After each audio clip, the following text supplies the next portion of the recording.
biết xào xạo không à. Alright, this is almost number 11. Okay, we'll pick up that one.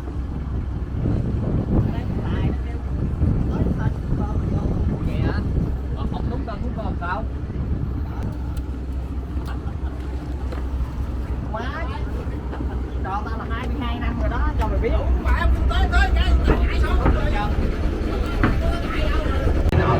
We got some local drink and water.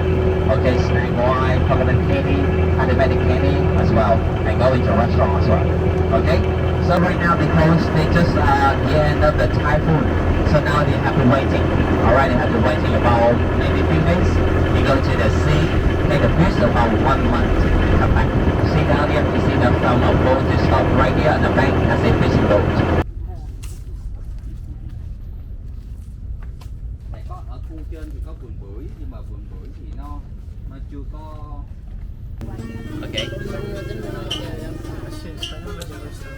The bees here be a lot, everywhere bees, because in Ireland they have a million bees.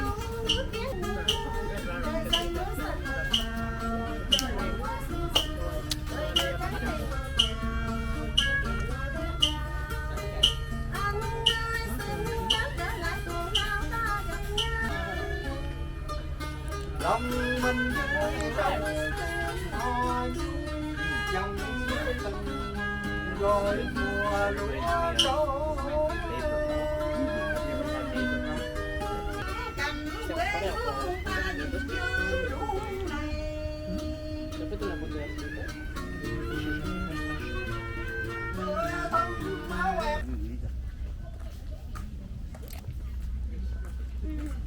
Oh, bread. That's not bread. bánh bò chéo quẩy. That's it, made from the wet fry, and that they deep fry. Look like look like chips. Yeah, that's it.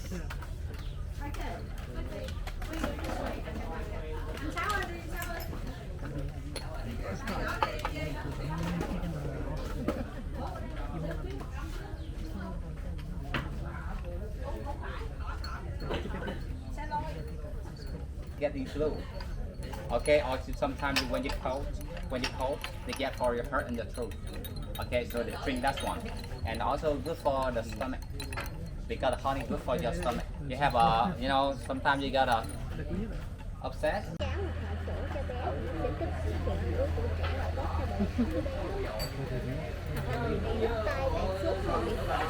Mình lấy mùi thoa lên vết thương cũng làm đất nhanh và không để lại sẹo. Khi inhale rơm nóng lên lau cho nó lạnh lòng qua.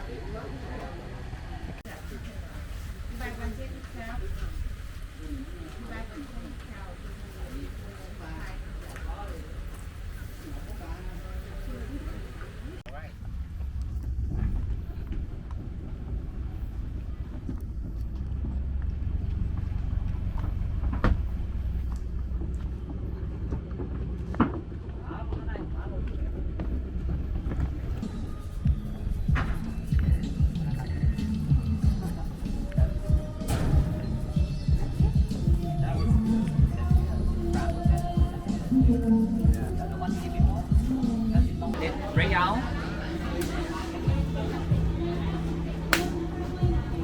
Nếu có thể đem 2 trái.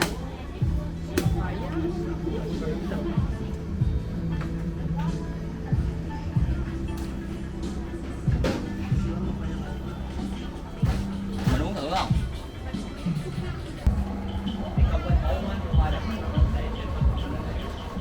And when we take that one, set the meat out. Alright. Get some candy. What is this? Coconut candy.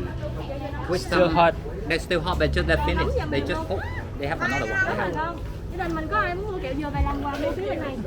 Kẹo dừa. Cảm ơn ngài lắm. Nice. Nice. Not really sweet because no sugar. They made from malt. Now that's one. That's one. So they can eat. That's one a little bit dry. When it cold, a little bit harder. Okay. You try this candy and come here. We'll show you exactly how they make. Okay, guys, come over here. Guys, see the first layer. The second layer, rice paper. This candy, that's the original. You try to see pandan leaf. Pandan leaf. Go into the tunnel, drink the tea. Pandan tea. So right here, the pandan leaf. And we also use that to eat together, including the rice paper. Alright, you?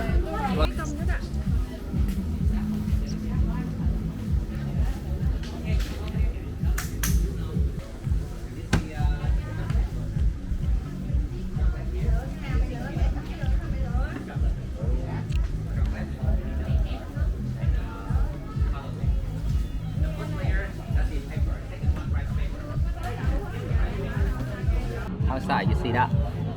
Thấy không? And we got the pork. Let's see, they make all the pork from the coconut shell. That's nice. I look like the virus. Then you see, we call this one for virus. Okay, that's the Vietnamese. We use this one a lot, and the people when they getting old, they use this one a lot. Make them power.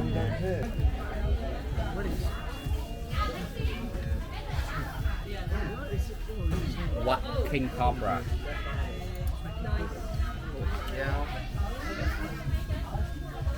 That snake, king cobra. I told you before, if snake no poison, we eat. We can barbecue or something, but have snake have poison, we make for the we call the copper wine, snake wine. Actually, this is a liquor, not a wine, because that's on about 30% alcohol. Okay, so who won? Yo. Chị ơi. Okay. Cái này là củ ba cách to. Củ lăng hả? Củ lăng đúng không? Good for you. You get some muscle. You get a pain for the body, hurt your back, your headache. That's one. They got for that one. You got banana. That's the white banana. Banana they have some stick like that. We try them and put right here. And this is we call this is the one kind of root the tree. Look like the ginseng, but not the ginseng. Okay. Right. So how do you cook? One again. Cheers. Cheers.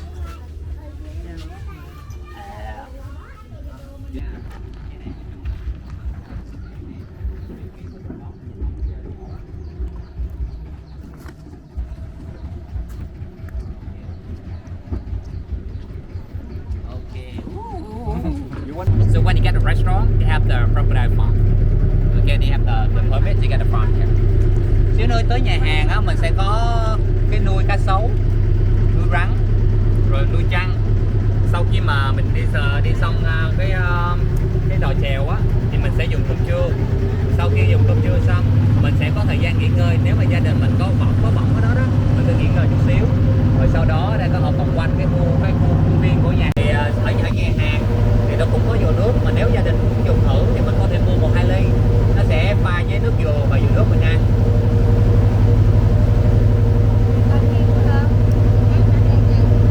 Còn cái cây này là cây bần nha gia đình nha. Lá con cái cây mình phải trọt lên thì rễ lên đó là cây bần. Lý do mình gọi là cây bần, địa phương gọi cây bần, nhưng mà có cây hồi nãy mới nói.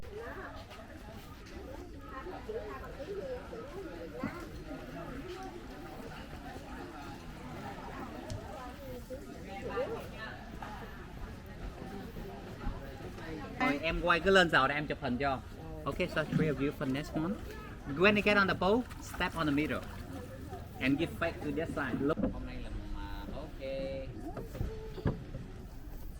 Okay, rồi.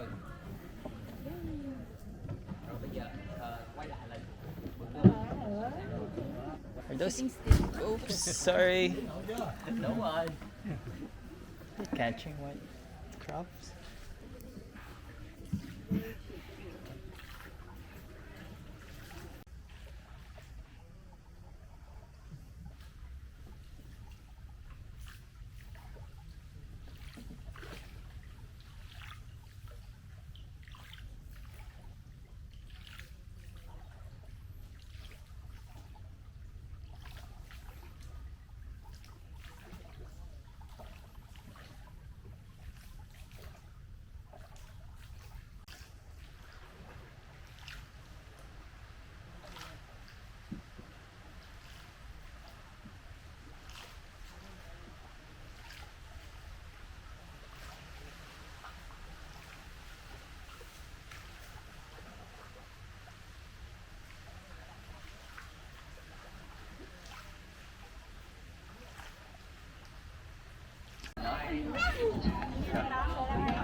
Quỳnh táo rồi, Quỳnh táo rồi. Mua táo thì không lo.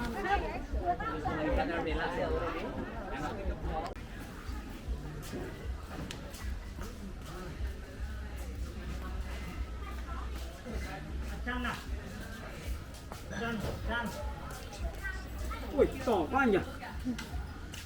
Đây là thức ăn nó à? Cái đầu nó đâu rồi? Cái đầu nó còn cái tim à? Tim cây rồi. Cổng về lắm không? Để nó cội vô mình bay cái thuốc.